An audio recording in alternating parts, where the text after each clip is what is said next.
Just minutes after one of the most emotional matches of their World Cup campaign, Iran's players were not celebrating, resting, or recovering. They were being told to leave. After fighting back twice to earn a dramatic 2-2 draw against New Zealand in Los Angeles, Iran captain Mehdi Taremi claimed the squad was ordered to fly out of the United States almost immediately and return to their team base in Tijuana, Mexico.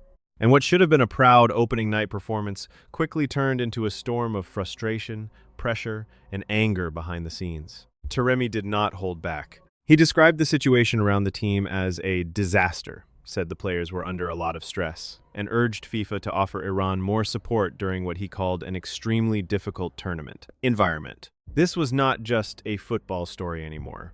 This was about pressure, politics, travel disruption, player welfare, and a team that says it feels like the most oppressed side at the entire World Cup. Iran had just come through a tense Group G opener against New Zealand. On the pitch, Amir Ghalenoui's side showed fight, resilience, and character. Twice, they went behind.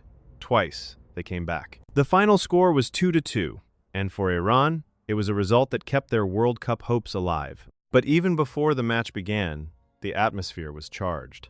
Iran's national anthem was booed by sections of the crowd in Los Angeles, adding another layer of tension to an already emotional night.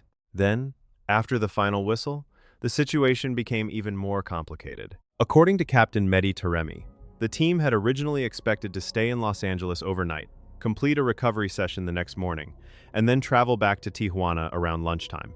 Instead, he said they were told to leave Los Angeles immediately. Taremi was clearly frustrated. He said, "Everything is like a disaster, actually, for us. Still, we have some problems because we are supposed to be training tomorrow morning, recovery, then leave for Tijuana."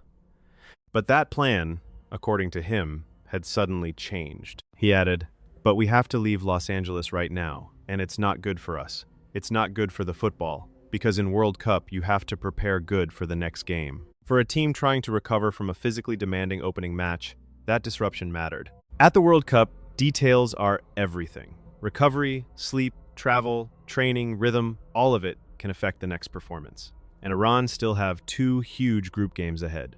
They are scheduled to face Belgium in Los Angeles on Sunday, before taking on Egypt in Seattle on June 27. But instead of focusing only on football, Taremi said the squad were dealing with stress that went far beyond the pitch. The emotion around Iran's camp intensified when FIFA President Gianni Infantino entered the dressing room after the match. Taremi said Infantino wanted to help. When asked what the FIFA president told the players, Taremi replied, "He just wants to help us.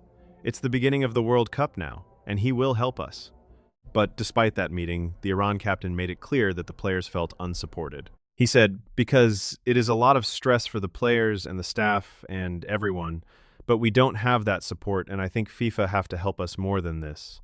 Then came the question that pushed the moment beyond football. Taremi was asked whether he had a message for Donald Trump. His answer was controlled, but emotional. He said, "I'm here to play football, my friend. We are tired to talk about issues." And then he made one thing clear. Whether help comes or not, Iran intend to stay together. He said, "If they help us, we are much appreciated about that. If no one helps us, it doesn't matter. We just stay back to back, behind each other, and we try our best to win both the next games." That message was echoed by Iran manager Amir Ghalenoui. He backed up Taremi's claims and said the team had been really troubled by what he described as a strange request to return to Tijuana earlier than expected.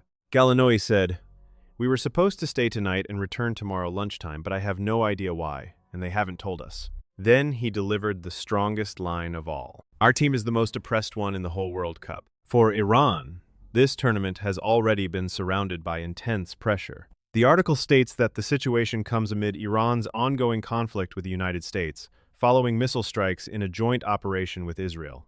It also reports that Iran's football team had previously threatened to pull out of the World Cup, while there were even suggestions they could be replaced by Italy after Donald Trump urged them to withdraw. Iran responded firmly with a statement insisting, "No one can remove us." And now, after just one match, the tension has returned. A 2-2 draw against New Zealand should have been remembered for Iran's fight back. Instead, it has become the center of another World Cup controversy. So now the question is not only whether Iran can survive Group G, it is whether they can survive the pressure surrounding them. They have already taken 1 point from a chaotic opener. They have shown they can fight back on the pitch. But off the pitch, the challenges appear to be growing. Taremi says the players are tired of talking about the issues. The manager says the team feels oppressed. And FIFA's president has already stepped into the dressing room with promises of help. But the World Cup moves fast. Iran now have to reset, recover, travel, train, and prepare for Belgium, all while dealing with the stress of a tournament that has become much bigger than football. For the players, the message is simple. They say they will stand back to back. They say they will keep fighting. And after a dramatic opening night in Los Angeles, Iran's World Cup story has only just begun.